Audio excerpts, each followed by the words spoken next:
श्री गणेशाय नमः। आज हम सुनने जा रहे हैं श्री राधा अष्टमी व्रत की कथा। तो सबसे पहले हम श्री राधा रानी की स्तुति करते हैं। राधिका राधिता भक्त्या श्री कृष्णस्य सदा प्रिया, प्रणमामध्य त्वां भक्त्या सा मे मुक्तिं प्रयच्छतु। अब हम पूजन विधि श्रवण करते हैं। इस दिन प्रातःकाल उठकर स्नान आदि क्रियाओं से निवृत्त होकर श्री राधा जी का विधिवत पूजन करना चाहिए। इस पूजन हेतु मध्यकाल का समय उपयुक्त माना जाता है। इस दिन पूजन स्थल में ध्वजा, पुष्पमाला, वस्त्र, पताका, तोरण आदि व विभिन्न प्रकार के मिष्ठानों एवं फलों से श्री राधा जी की स्तुति करनी चाहिए। पूजन स्थल में 5 रंगों से मंडप सजाए, उनके भीतर षोडश दल के आकार का कमल यंत्र बनाए। उस कमल के मध्य में दिव्य आसन पर श्री राधा कृष्ण जी की युगल मूर्ति पश्चिम विमुख करके स्थापित करें। बंधु बांधवों सहित अपनी सामर्थ्य अनुसार पूजा की सामग्री लेकर भक्ति भाव से भगवान की स्तुति करें। दिन में हरि चर्चा में समय बिताए एवं रात्रि को नाम संकीर्तन करे। एक समय फलाहार करे, मंदिर में दीपदान करे। दूसरे दिन श्रद्धा अनुसार सुहागिन स्त्रियां तथा ब्राह्मणों को भोजन कराए व उन्हें दक्षिणा दे। अब हम श्री राधा अष्टमी की व्रत कथा श्रवण करते हैं।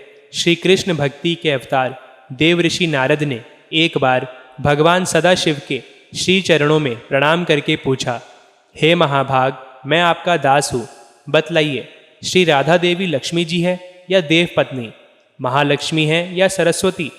क्या वे अतरंग विद्या है या वैष्णवी प्रकृति है? कहिए, वे वेद कन्या है या देव कन्या अथवा मुनि कन्या है? भगवान सदाशिव बोले, हे मुनिवर, अन्य किसी लक्ष्मी जी की बात क्या कहे। कोटि कोटि महालक्ष्मी उनके चरण कमल की शोभा के सामने तुच्छ कही जाती है। हे नारद जी, एक मुँह से मैं अधिक क्या कहूँ। मैं तो श्री राधा के रूप, लावण्य और गुण आदि का वर्णन करने में अपने को असमर्थ पाता हूँ। उनके रूप आदि की महिमा कहने में लज्जित हो रहा हूँ। तीनों लोकों में कोई भी ऐसा समर्थ नहीं है जो उनके रूप आदि का वर्णन करके पार पा सके। उनकी रूप माधुरी जगत को मोहने वाले भगवान श्री कृष्ण को भी मोहित करने वाली है। यदि अनंत मुख से चाहूँ तो भी उनका वर्णन करने की मुझ में क्षमता नहीं है। नारद जी ने कहा, हे प्रभु, श्री राधिका जी के जन्म का महात्म्य सब प्रकार से श्रेष्ठ है। हे भक्तवत्सल, उसको मैं सुनना चाहता हूँ।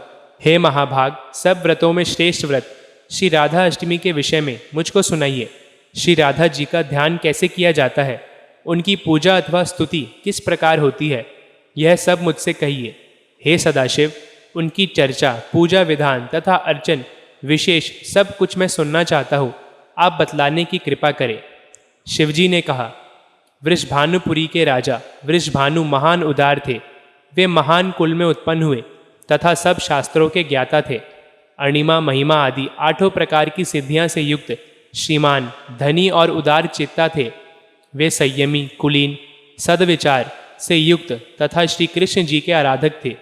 उनकी भार्या श्रीमती श्री कीर्तिदा जी थी। वे रूप यौवन से संपन्न थी और महान राजकुल में उत्पन्न हुई थी। महालक्ष्मी जी के समान भव्य रूप वाली और परम सुंदरी थी। वे सर्व विद्याओं और गुणों से युक्त कृष्ण स्वरूपा तथा महापतिव्रता थी। उनके ही गर्भ में शुभदा भाद्रपद की शुक्ल अष्टमी में मध्यकाल में श्री वृंदावनेश्वरी श्री राधिका जी प्रकट हुई। हे महाभाग, अब मुझसे श्री राधा जन्म महोत्सव में जो भजन, पूजन, अनुष्ठान आदि कर्तव्य हैं उन्हें सुनिए। सदा श्री राधा अष्टमी के दिन व्रत रखकर उनकी पूजा करनी चाहिए।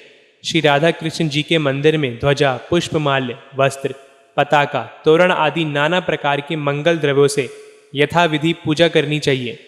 स्तुति पूर्वक सुवासित गंध, पुष्प, धूप आदि से सुगंधित करके उस मंदिर के बीच में 5 रंग के चूर्ण से मंडप बनाकर उसके भीतर षोडश दल के आकार का कमल यंत्र बनाए।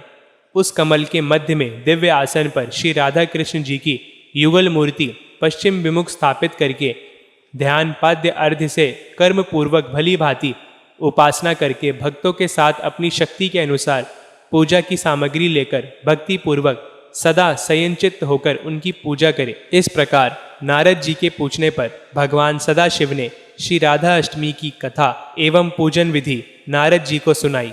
इति श्री राधा अष्टमी व्रत कथा संपूर्णम। बोलिए युगल सरकार की जय, बोलिए वृंदावन महारानी की जय।